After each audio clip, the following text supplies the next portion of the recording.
Imagine you're dropped in the middle of nowhere, no phone, no map, just the clothes on your back and the will to survive. It sounds like a movie plot, right?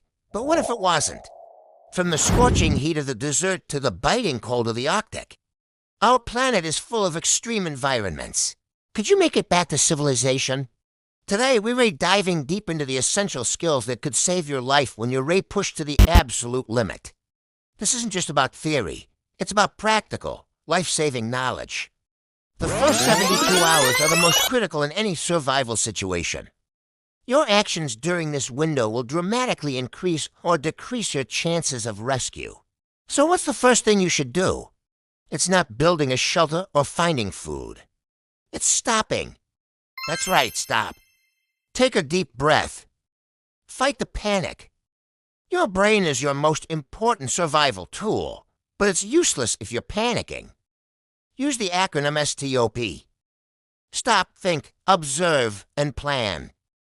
This mental pause allows you to assess your situation clearly. Where are you? What resources do you have on you? What immediate dangers are present? A clear head makes for smart decisions.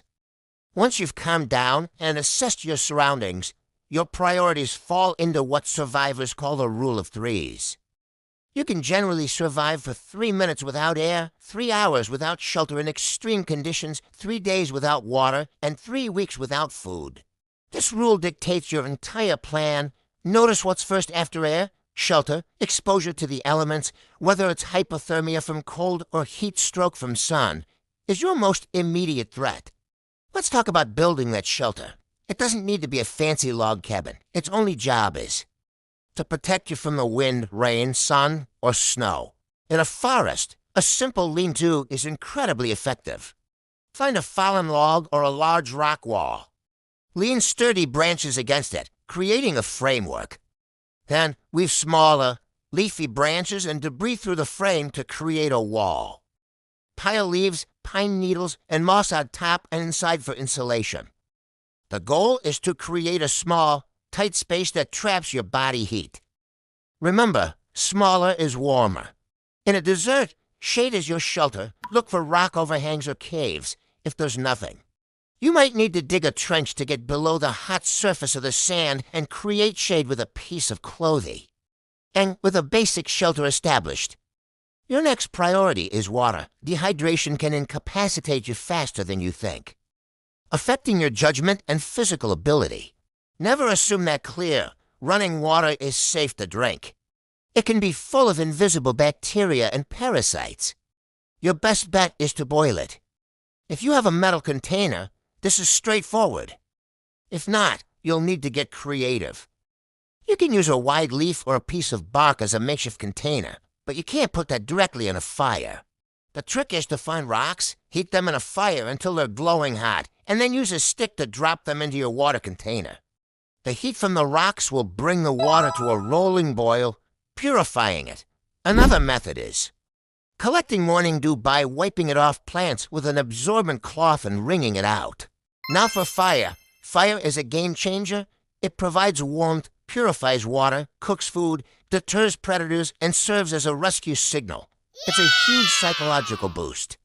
But starting one without matches can be tough. The key components are a tinder bundle something. Fluffy and highly flammable like dry grass, cattail fluff, or shredded bark kindling, which are pencil-sized sticks and larger fuel wood. One reliable method is the friction fire, like a bow drill, but this takes immense practice. A more accessible method for the average person might be using a lens from your glasses, a camera, or even a clear plastic bottle filled with water to focus sunlight onto your tinder bundle. Always build your fire in a safe, cleared area, away from your shelter and overhanging branches. Once your core needs of shelter, water, and fire are met, you can start thinking about food and, more importantly, rescue. Signaling for help should be a constant effort.